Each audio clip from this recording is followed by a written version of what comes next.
신대원 다니다가 30 넘어서 군대 간 병사가 있었습니다. 근데 신병으로 내무반 전입 신고를 해야 되는데 바로 위에 고참이 주의사항을 이야기해 줬습니다. 신고가 끝나면은 내무반장이 좋아하는 노래를 한 곡 불러라. 그런데 이 병사의 마음 속에는, 이 신병의 마음 속에는 내가 찬송가를 불러야 되겠다, 그런 마음이 들었습니다. 근데 너무나 뚜렷하게 찬송가를 불러야 돼, 이런 그 강박관념과 같은, 좀 그 신앙적으로 얘기하면 성령의 인도하심을 받은 거예요. 그래서 내가 어떠한 불이익도 감수하고 찬송가를 부르리라 결심을 했습니다. 그리고서 신고를 마친 후에 384장 나의 갈 길 다 가도록을 힘차게 불렀습니다. 그랬더니 곧바로 선임병들의 그 질책과 고함이 들려왔습니다. 야, 어디서 지금. 그때 그들의 그 고함과 꾸중을 잠재운 낮은 목소리가 들렸습니다. 야, 조용히 해라, 찬송가 좀 듣자. 그 내무반장이 일거에 잠재웠습니다. 그리고 노래가 끝나고 나서 그 내무반장이 이 신병에게 물어본 겁니다. 야, 네가 성경을 좀 아냐? 예, 제가 조금 공부했습니다. 야, 그러면 오늘부터 나한테 성경을 좀 가르쳐 주라. 그래서 그 내무반장이 제대하고 자기 고향 교회에 신실한 일꾼이 되고 또 훌륭한 장로님이 되었다는 이야기가 있습니다. 여러분, 종이 비행기를 아십니까? 종이 비행기는 접어서 이렇게 하늘에 날리면 바람을 타고 날아갑니다. 성령께서 때로는 잔잔하게, 때로는 고요하게, 또 때로는 급하게, 때로는 강하게 우리에게 다가오십니다. 그때 바람으로 날아가는 이 종이 비행기와 같이 성령의 인도하심을 따라 그 바람에 올라타면 말씀의 풍성한 은혜를 경험할 수 있게 되는 것입니다. 사도 바울은 자기의 힘으로 율법을 완성할 수 있다고 생각을 했던 사람이었습니다. 그래서 율법에 반대되는 이 그리스도인들을 잡아 죽이는 일을 했습니다. 그런데 다메섹으로 가는 그 길 가운데서 예수 그리스도를 만나게 됩니다. 사울아, 사울아, 주여 누구십니까? 나는 내가 박해하는 예수다. 내가 왜 나를 박해하느냐? 그 음성을 들으면서 사도 바울의 인생은 완전히 달라지게 됩니다. 그래서 지금까지는 예수 믿는 사람들을 잡아 죽이는 사람으로 살았지만은 이제부터는 예수를 증거하는 사람으로 살게 됩니다.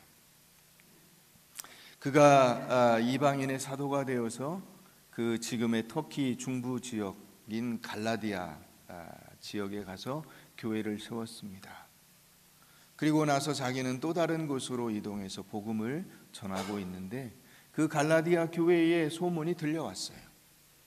예수 믿고 신앙생활 잘하던 그들에게 이 예루살렘에서 유대 출신 그리스도인, 유대인 그리스도인들이 와서 복음을 또 전한다고 가르쳤는데, 그들이 전한 복음이라는 것이 예수 믿었어도 할례를 받아야 되고 예수 믿었어도 율법을 지켜야 한다는 이야기들이라는 그런 이야기를 전달받았습니다.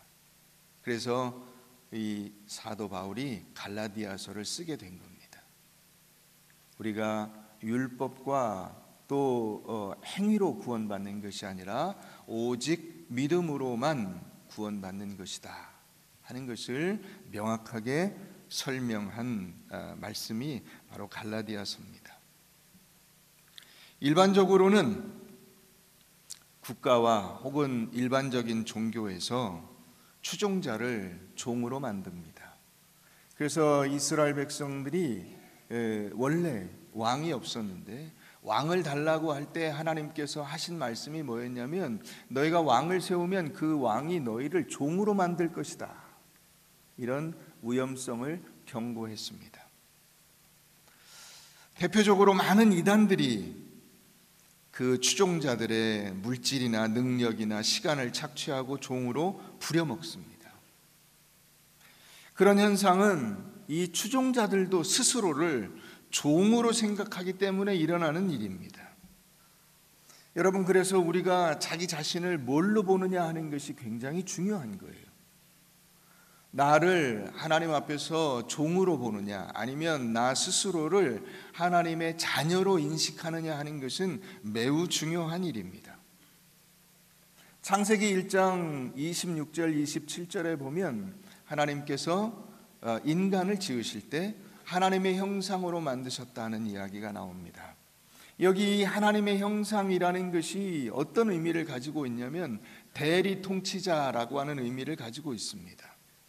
그러니까 하나님의 명령을 받아서 이 땅으로 보냄을 받은 우리 인간들이 이 땅을 다스리고 이 땅에서 살아가는 것은 하나님을 대신해서 살아가는 것이다 하는 것이 그 하나님의 형상이라고 하는 단어에 들어있는 의미입니다.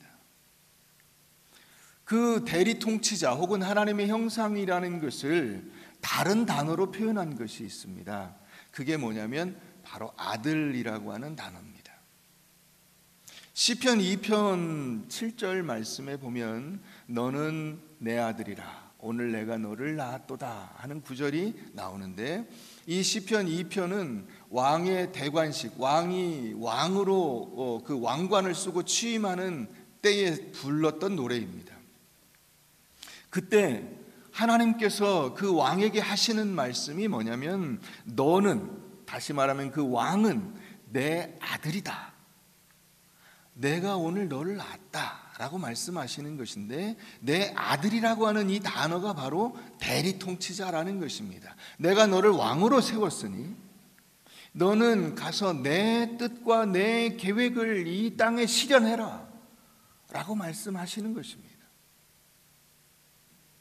그러니까 이 너는 내 아들이라고 하는 단어가 이 왕에게 혹은 그 백성들에게 주는 의미가 무엇이냐면 왕에게는 네 마음대로 해서는 안 된다는 거예요. 왕이 되었다고 해서 네 마음대로 하는 것이 아니라 그 왕권을 위임해 준 하나님의 뜻을 따라서 다스리는 것이다.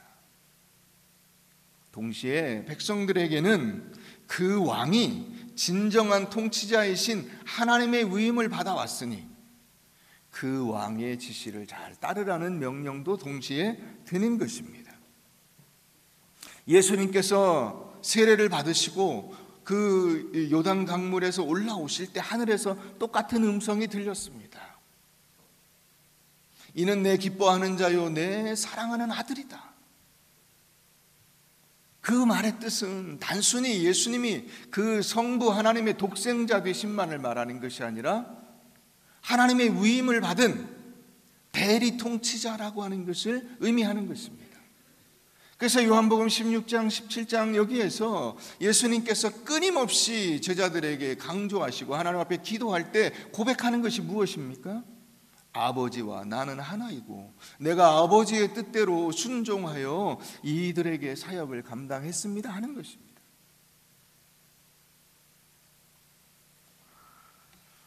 하나님은 우리를 종되었던 애굽에서 해방시켜 주시고 그 종들을 자녀로 선포하십니다. 우리 같으면 넌 종이야, 너 까불지 마 이렇게 할 수 있는데 하나님은 어떻게 하시냐면 너는 내 자녀야, 내 아들이야, 내 딸이야. 너는 노예가 아니야. 여러분 430년간 종으로 살아왔어요. 종의 정체성을 가지고 있는 사람들입니다. 그런데 그 사람들에게 뜬금없이 어느 날 갑자기 너는 종이 아니고 내 아들이다, 내 자녀다 라고 하나님이 선포하시는 것입니다. 왜냐? 내가 내 조상 아브라함에게, 이삭에게, 야곱에게 약속한 것이기 때문이다.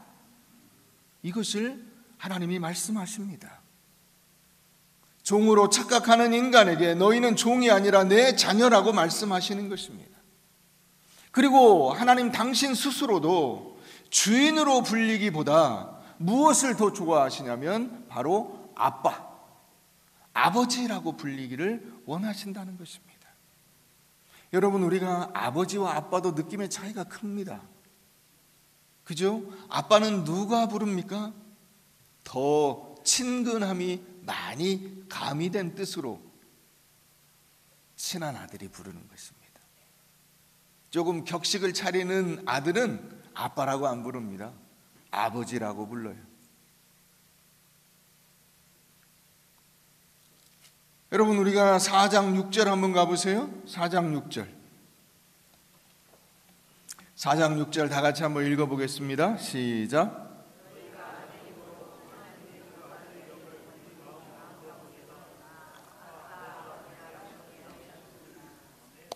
너희를 누구라고 합니까 지금? 아들이라고요. 아들. 너희가 아들임으로 하나님이 그 아들의 영을 우리 마음에 주셨다. 하나님의 대리 통치자, 우리를 그렇게 여기신다는 거예요. 내가 너에게 자, 아들로 너를 보내는 것이니 너 가서 혹시라도 사람들이 너를 종이야, 에이 하나님의 종이래 이렇게 말하면 아니다, 나는 아들입니다 라고 얘기해라. 그래서 마음속에도 어떤 마음을 주시냐면 종의 마음이 아니라 뭐의 마음을 주신 거예요? 아들의 마음, 그 아들의 영을 우리 마음 가운데 보내셔서 자, 입으로도 뭐라고 부릅니까? 아빠라고 부른다는 거예요. 아빠. 놀랍지 않습니까? 왠지 여러분 자연스럽지 않죠? 아빠, 그죠? 하나님 아빠. 한번 따라해 보세요. 하나님 아빠.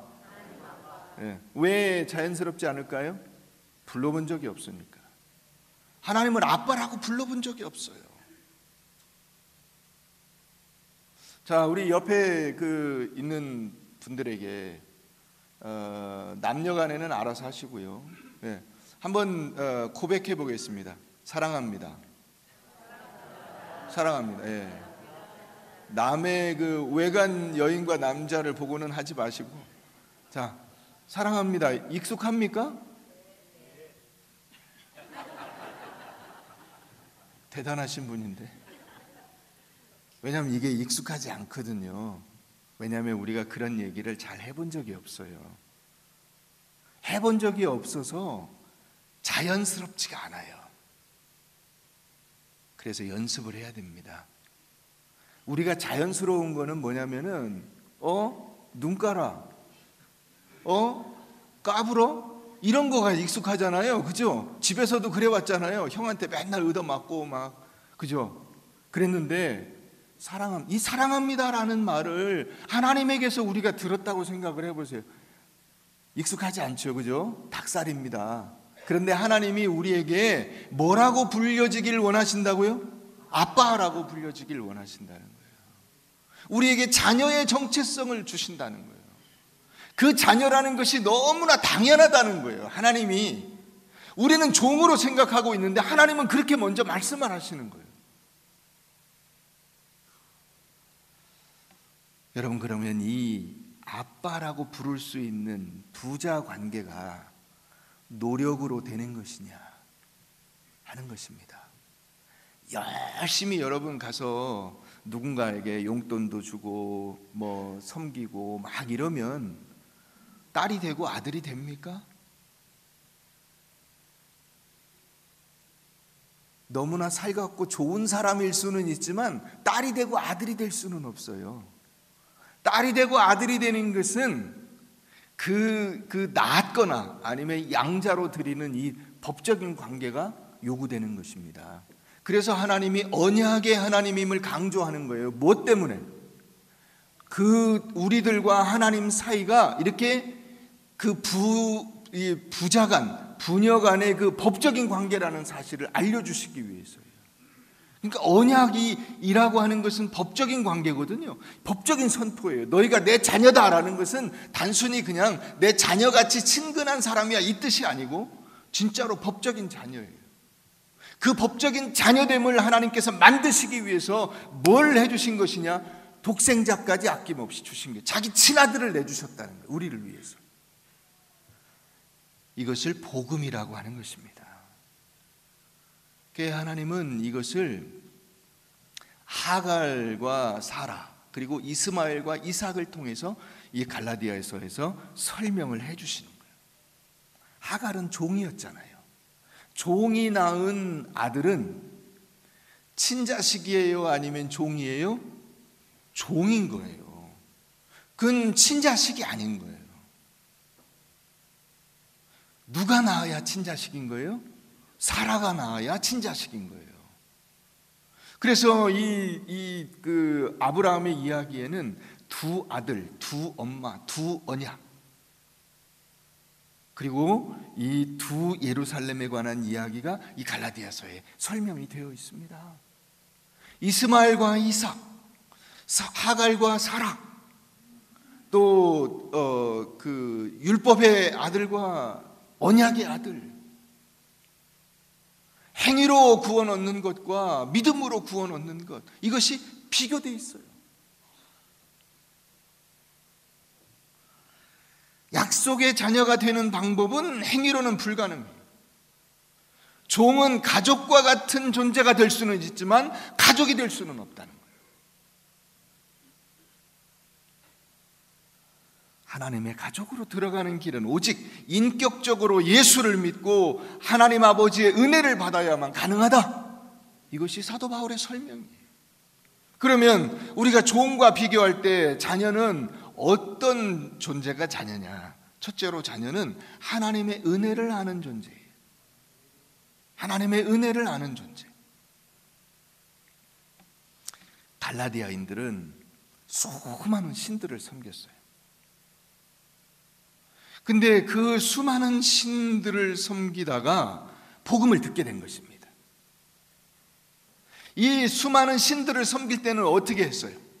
행위로 그들을 섬겼어요. 행위로. 종되어서.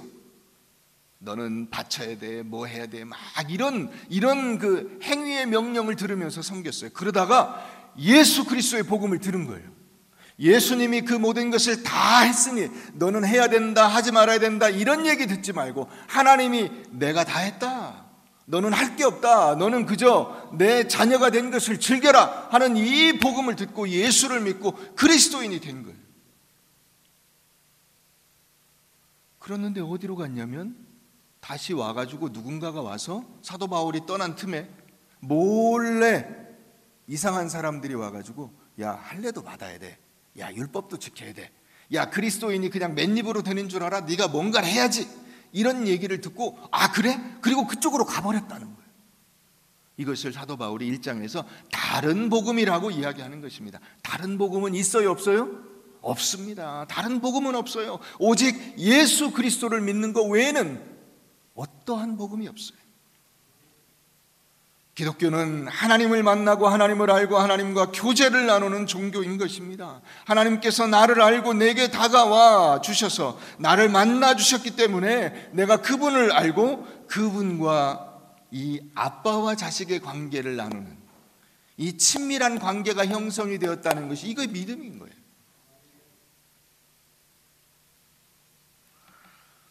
여러분들이 누군가를 입양한다고 생각을 해보세요. 갓난아이들이 여기 쫙 있어요. 입양기관에 갔습니다. 옛날 같으면 고아원에 갔어요. 그래서 거기 있는 애들을 이렇게 보고 한 아이를 선택을 했습니다. 이 아이를 데려다가 이제 그 호적에 올리고 내 아이로 키웠어요. 이 아이가 나를 아버지라고 부릅니다.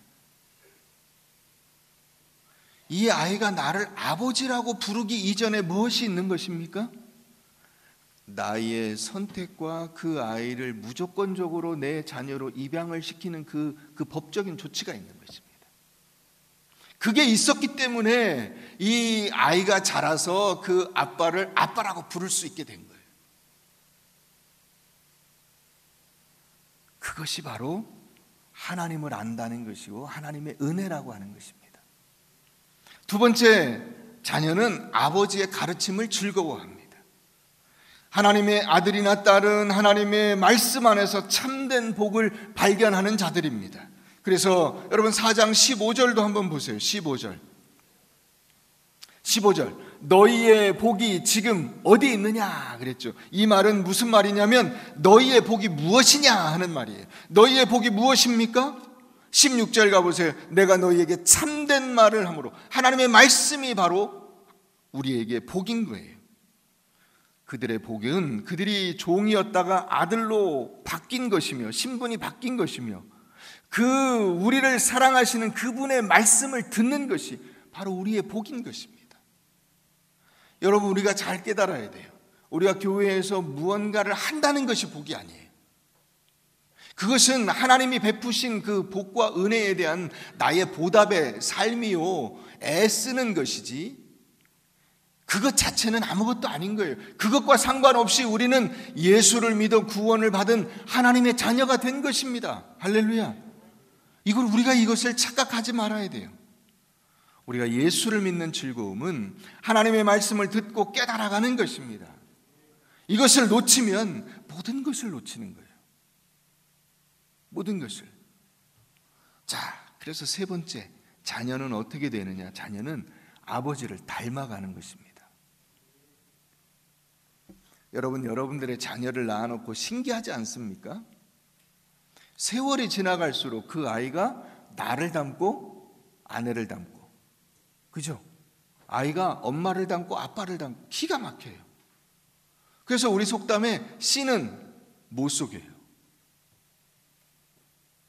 어떻게 얼굴도 닮고 체형도 닮고 말투도 닮고 목소리도 닮고 식성도 닮고 걸음걸이도 닮고 생각하는 것도 닮아요.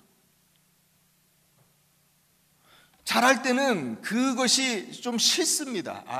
아버지를 내가 아버지 정도밖에 안 돼, 이런 마음이 들 때가 있어요. 그러다가 점점 시간이 지나면 어떤 생각이 듭니까? 우리 아버지가 세상에 최고다를 알게 돼요. 우리 아버지만한 분이 없다. 여러분, 우리도 마찬가지예요. 우리도 신앙생활하면서 어느 땐가는 하나님을 불평하고 하나님을 원망하는 때가 있습니다. 그러나 어느 순간 우리가 알게 돼요. 하나님의 놀라우신 사랑, 그 사랑이 없었다면 나는 죽을 수밖에 없었구나. 여러분, 그러니까 우리가 신앙생활을 오래도록 하게 되면 어떤 현상이 나타나야 되냐면 나의 삶과 나의 모습과 나의 말과 행동을 통해서 하나님이 드러나야 되는 것입니다. 하나님이 나타나야 돼요. 완벽하진 않아요. 그런데 언뜻 보이는 모습들이 하나님의 말씀대로 살아가는 모습이 나타나야 되는 것입니다. 신앙생활을 오래 했으면 오래 했을수록 그 모습이 더 많이 나타나야 되고요. 신앙생활이 좀 연조가 짧으면 그 모습이 좀 덜 나타날 수 있겠죠. 죽을 때까지 그 일을 닮아가는 일을 하는 것입니다. 지금 완성되지는 않았어요. 지금 아버지를 완전히 드러내지는 못해요. 모든 말과 행동이 다 하나님 같지는 않아요. 그럼에도 불구하고 그 완성을 향하여 몸부림치며 가는 것이 그리스도인의 삶이에요. 그런데 이 자녀됨을 오해한 자녀들의 두 가지 극단적인 모습이 나타납니다. 하나는 율법주의예요. 율법주의라는 것은 뭐냐면, 내가 가만히 생각해 보니까 내가 자녀됨이 그냥 하나님의 은혜를 받는 것만으로는 모자라는 것 같아. 다시 말하면 하나님이 너는 내 아들이라, 너는 내 딸이라 그러셨는데 내가 내 자신을 보니까 너무 모자라. 그래서 뭔가 다른 것으로 그것을 보충하려고 하는 겁니다. 갈라디아 교인들에게 그것을 적용한다면 그 예수 그리스도를 믿음으로만 하나님의 자녀가 되고 의롭게 되었다는 것이 뭔가 자기를 보니까 부족해요. 그래서 뭐가 필요하다고 하는 거예요? 할례도 받아야 되고 율법도 지켜야 되고, 구약에 있는 율법들을 네가 갖다가 그걸 지켜야 네가 진짜로 예수 믿는 사람 같이 되는 거야 라는 이야기를 자꾸만 받아들이는 거예요. 또 다른 극단은 뭐냐면 방종이에요. 방종. 막 살아. 내가 이제 자녀래. 법적으로 나 이제 호적에 올랐대. 그럼 막 살아도 돼. 뭐 호적 파가겠어. 이러면서 막 사는 거예요. 이를테면 구원파가 그런 종류예요. 구원파는 이미 구원받았다는 것이 확실하기 때문에, 구원이 취소되지 않기 때문에 그 다음에 회개라는 것이 없어요. 회개. 여러분, 우리가 예수 믿고 구원받았어도 날마다 우리의 삶에 더러운 모습들이 있고요, 아직 이 죄의 습성들이 남아있기 때문에 그것을 고치지 못한 우리의 부족한 이 죄악된 삶이 있는 거예요. 그걸 고쳐가야죠. 이걸 고쳐가는 수정 과정이 없는 거예요. 그게 구원파예요.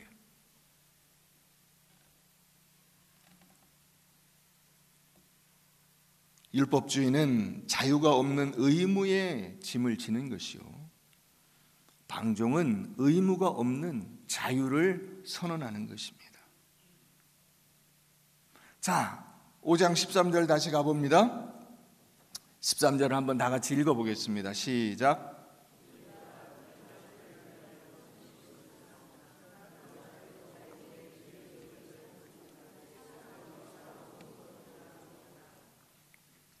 여기에 그 육체, 이 자유를 위하여 부르심을 입었는데, 이 자유를 위하여 부르심을 입은 이것이 그 아들이라고 했어요.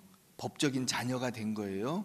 자, 법적인 자녀가 된 그 목적, 하나님께서 그렇게 법적인 자녀로 삼아주신 목적이 뭐냐 하는 거예요. 그 목적은 뭘 하지 말고 그랬어요? 육체의 기회를 삼지 말고 그랬죠. 여기 육체라는 것이 어떤 뜻이냐면, 이게 원어가 사륵스라고 하는데, 이것이 어떤 의미냐면 악하고 또 약하고, 악하기도 하고 약하기도 해요. 타락한 인간의 그 부패한 본성을 가지고 있는 그 육체.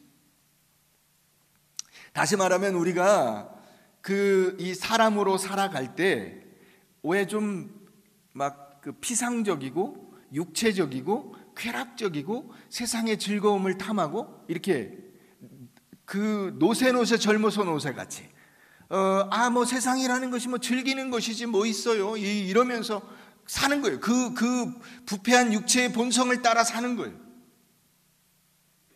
그 기회를 삼지 말라는 것입니다.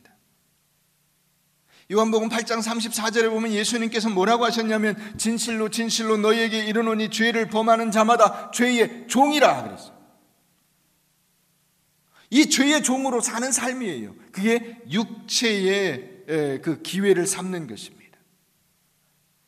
방종은 자유를, 이 자유자, 아들의 삶을, 그 본분을 완전히 벗어나서 그 아들로 입양해서 그 아들을 삼아주신 아버지의 뜻을 완전히 벗어나서 멋대로 가는 거예요. 그것을 나타내는 그 비유가 뭐예요? 탕자입니다. 탕자. 육체의 기회를 삼은 존재가 어떤 존재냐? 탕자예요. 그러니까 여러분, 그 아버지의 둘째 아들이, 그 둘째 아들됨이라는 것이 얼마나 그 자랑스러우며 자부심이 있는 자리인데, 그거를 던져버리고 어디로 가버렸어요? 세상으로 즐기려 가버렸어요. 우리가 잘못하면 이렇게 살아갈 수 있는 거예요. 예수를 믿었음에도 불구하고 세상으로 즐기러 가는 거예요.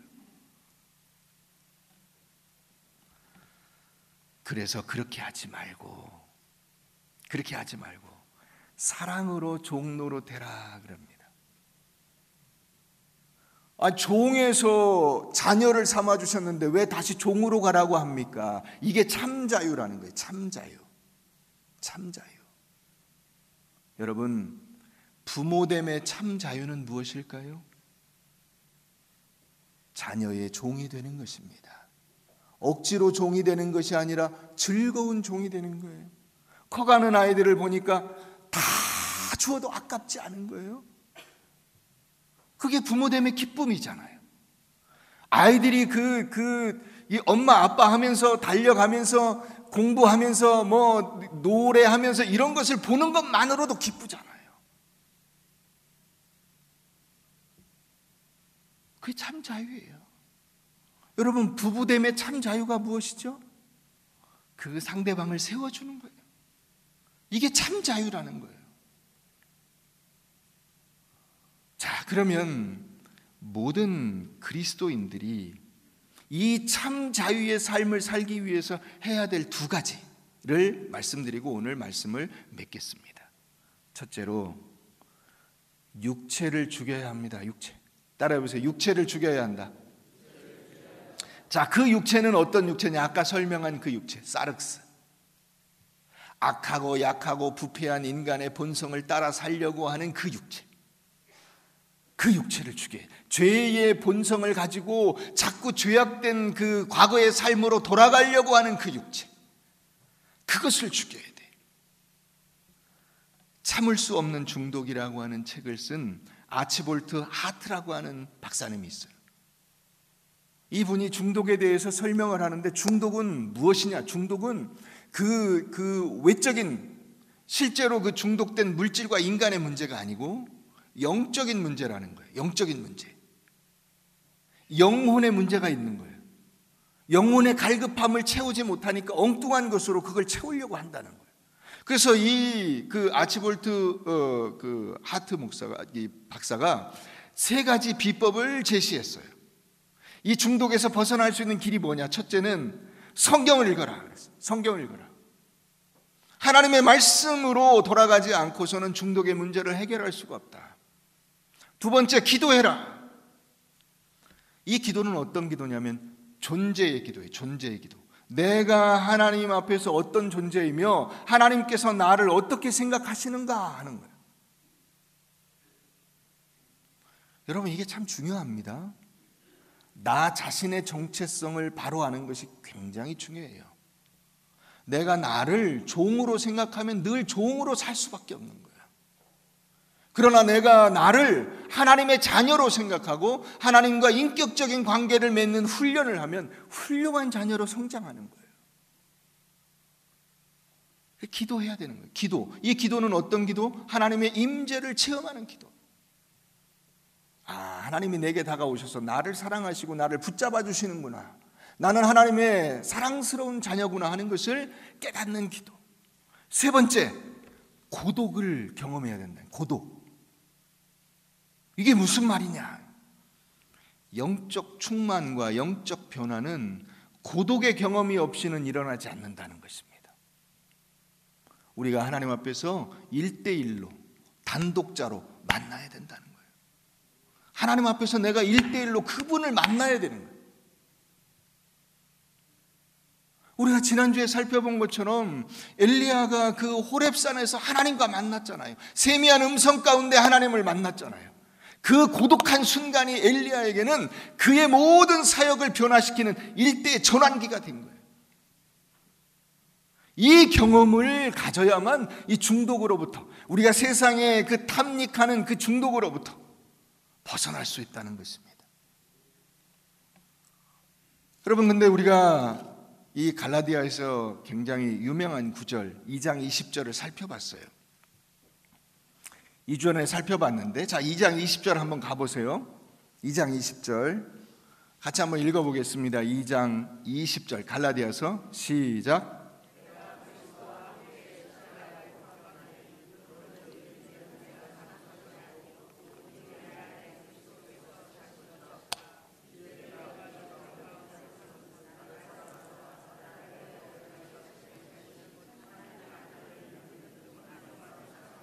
아멘. 자, 내가 그리스도와 함께 십자가에 어떻게 됐어요? 못 박혔어요. 자, 박혔다는 것은 자기가 스스로 가서 그 박은 거예요? 아니면 끌려가서 박힌 거예요? 끌려간 거예요. 수동태예요. 내가 예수님과 하나가 되는 그 순간 내가 예수님에게 끌려가서 예수님과 함께, 예수님이 그 십자가에 못 박힌 것과 똑같이 십자가에 못 박혔어요. 이게 구원의 과정이에요. 자, 그러면 이제 우리가 어떻게 해야 되느냐? 5장으로 다시 가보세요. 5장 24절 가보세요. 24절 다 같이 읽습니다. 시작.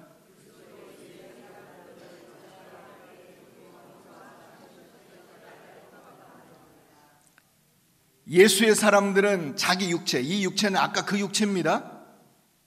그 악하고 약하고 부패한 본성을 따라 살아가는 그 육체, 그 육체를 십자가에 어떻게 해야 돼요? 못 박아야 돼. 자기가 이제 자기 육체를 십자가에다 처형을 해야 돼요. 내가 나를 못 박는 거예요. 그것이 예수님이 말씀하신 자기를 부인하고 자기 십자가를 지고 가는 거예요. 여러분, 우리가 예수 그리스도께서 죽으신 그 골고다 언덕으로 올라가서 거기서 예수님의 죽음과 연합하여 자신이 십자가에서 처형을 당하고 모든 죄값을 치르고 우리가 구원받고 부활한 것입니다. 예수 그리스도와 함께.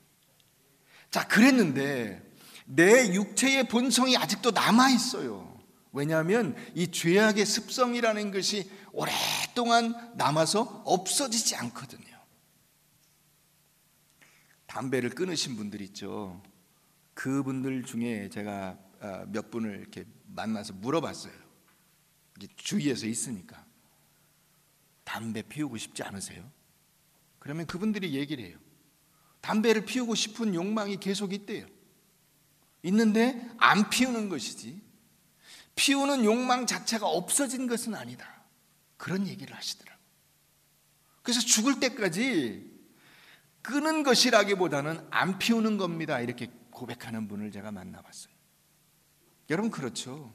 우리 육체의 모든 이 죄라는 것도 마찬가지예요. 이 죄가요, 수시로 살아나와요. 그래서 끊임없이 십자가에 못 박아야 돼요. 근데 여러분, 십자가 처형이 굉장히 이게 잔인한 형벌이었거든요.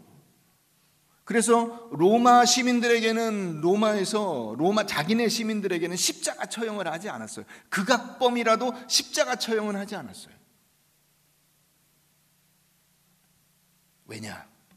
그 40도가 넘는 뙤약볕에 나무에 달아서 피를 흘리고 이 뼈가 꺾인 상태에서 말라 죽이는 거예요. 이게 사람을 말려 죽이는 겁니다. 얼마나 잔인하겠습니까? 이게 근데 안 죽으면 안 내려요. 이게 끌어내리질 않습니다. 완전히 죽어야 끌어내려요. 예수님도 그래서 그 십자가에서 완전히 죽은 것을 확인하고 이 시신을 갖다 무덤에 넣습니다. 무슨 말이냐? 여러분, 우리가 우리 안에 있는 죄를 죽일 때에도 십자가에 매달아 놓고 끌어내리면 안 되는 것입니다. 완전히 죽었다는 것을 확인하기 전까지는 내버려 둬야 돼요. 고통스러워요. 여러분, 이 죄를 죽인다는 것이 굉장히 고통스러운 과정이에요. 시간이 오래 걸려요. 한 번에 되지 않아요.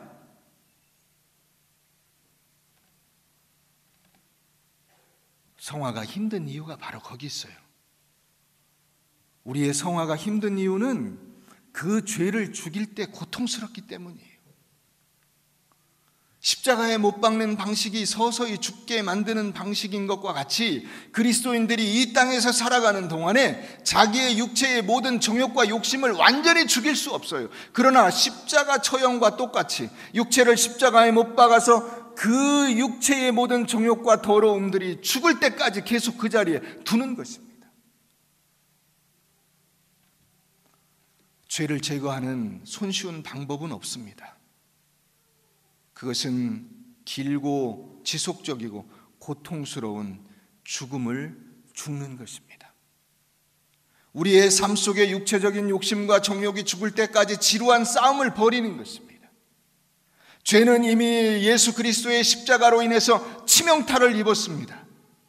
그러므로 우리가 우리의 육체를 완전히 하나님 앞에서 죽일 수 있는 그 순간이 오게 될 것입니다. 그러나 그것은 금방 오지 않는다는 거예요. 쉽게 되지 않는다는 것입니다.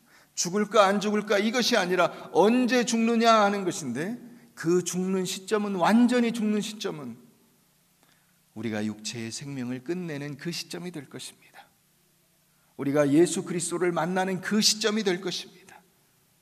그런데 이 십자가에서 죽어야 할 이 죄의 본성이 죽으려고 하니까 자꾸 십자가에서 내려오려고 그래요. 그러면 우리 육체적 본성이 어떻게 하냐면 환영합니다. 야, 빨리 내려와. 아, 나 힘들어 죽겠어. 힘들죠. 여러분, 우리가 믿음대로 말씀대로 산다는 것이 힘듭니다. 그래서 중간에 그냥 포기해버려요.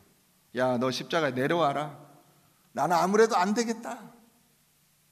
이렇게 사는 것은 내 본성이 아니다. 인생에 뭐 즐거움이 없어.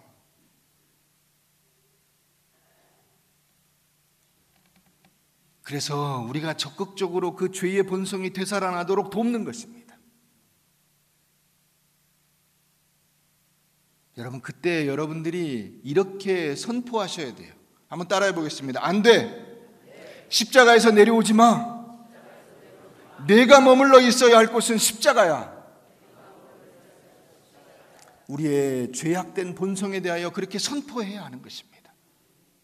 안 돼. 너 내려오지 마. 내가 너를 십자가에 못 박았어. 너는 거기서 내려오면 안 돼. 너는 거기서 죽어야 돼.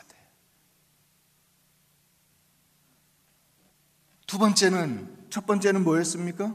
육체를 죽이는 것입니다. 우리의 죄악된 본성을 죽이는 것입니다. 두 번째는 성령님과 동행하는 것입니다. 이것은 육체를 죽이는 것과 동전의 양면을 가지고 있습니다.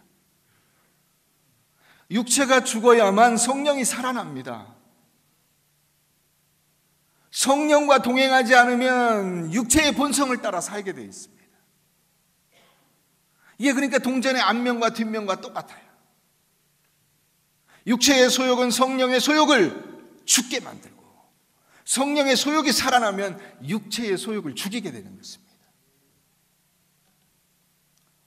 자, 이 뜻이 무엇이냐? 우리가 아까 24절 봤는데 25절 말씀 한번 보세요. 25절. 5장 25절입니다. 만일 우리가 성령으로 살면 또한 성령으로 행할지니. 한번 따라해 보세요. 행할지니. 이 행할지니라고 하는 이 단어가 이게 어떤 그 단어냐면 스토이코멘이라고 해서요. 이게 군대 용어예요. 발을 맞춰 행진하다 이런 뜻이에요. 발을 맞춰 행진해요. 자, 성령님이 그 군대 교관이에요. 제식 훈련을 합니다. 자, 차렷, 열중시켜, 차렷, 앞으로 가! 하면 왼발 딱 내리선 왼발. 하나, 둘, 셋, 넷, 하나, 둘, 셋, 넷. 발을 맞춰 가야 돼요. 이게 성령님과 동행한다는 뜻이에요. 우리가 성령님과 동행하는 것은 내 멋대로 가는 것이 아닙니다. 육체의 기회를 삼는 것이 아닙니다. 하나님 안 돼요. 저는 힘들어요. 저는 못하겠어요. 하나님 자유자라며요. 왜 저한테 이런 걸 강요하십니까? 이게 아니고, 자, 발 맞춰라. 왼발. 그래서 교회에서 어떻게 합니까? 같이 발을 맞춰 가는 거예요. 한 발 발을 맞춰 가는 거예요. 옆 사람과 같이 발을 맞춰 가는 거예요. 자유자라며요. 자유자니까 내 마음대로 걸을래요 하고 가면 발이 맞춰집니까? 안 맞춰집니까? 안 맞춰집니다. 그러면 군대 아니에요? 군대가 아니에요. 그거는 제 멋대로 걸어가는 거는 군대가 아니에요. 군대는 어떻게 걸어가는 거예요? 발을 딱 맞춰가는 거예요. 이게 믿음과 성령으로 살아가는 거예요. 성령님께서 이 발을 맞추도록 우리에게 요청하십니다. 발을 맞추는 데는 훈련이 필요해요. 훈련이. 여러분 발 맞춰 걸어보셨어요? 남자분들은 다 걸어보셨겠죠. 여자분들은 그런 경험 거의 없으시죠. 이제 학교 다닐 때 교련을 하신 여자분들은 아실 거예요. 발 맞춰 걷는다는 것이 뭐다. 교련 해보셨죠? 네. 발 맞춰 걷는 거예요.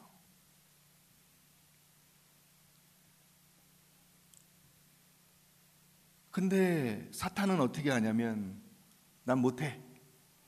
내 마음대로 할래. 이렇게 하는 거예요. 자꾸 우리를 그렇게 충동질하는 거예요. 그래서 그 대열에서 이탈하게 하는 거예요. 힘드니까 난 못하겠어요. 그리고 이탈해버려요. 대열에서 빠져버려요. 그것을 군대 용어로 뭐라 그러냐면 탈영이라고 하는 거예요.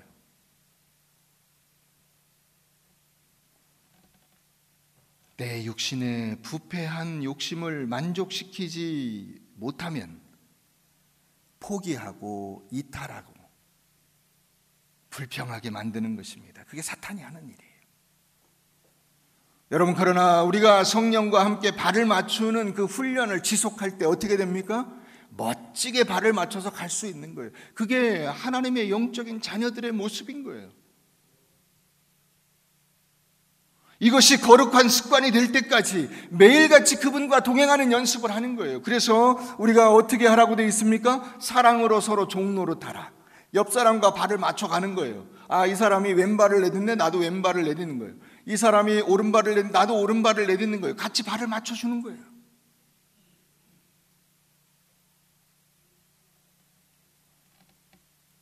여러분, 그것이 함께 구령이 뭐냐면 바로 하나님의 말씀이에요. 말씀을 읽고 말씀을 묵상하고 기도와 훈련으로 온 교회가 발을 맞춰가기 시작할 때 비로소 우리가 풍성한 열매를 맺으며 살아갈 수 있게 되는 것이며, 사랑으로 서로 종노릇하는 성숙한 신앙생활로 가게 되는 것입니다. 여러분, 우리 꿈과 사랑의 교회가 이와 같이 하나님의 말씀 안에서 성령의 인도하심을 따라 멋지게 발을 맞춰가는 그런 귀한 믿음의 교회가 될 수 있기를 바랍니다.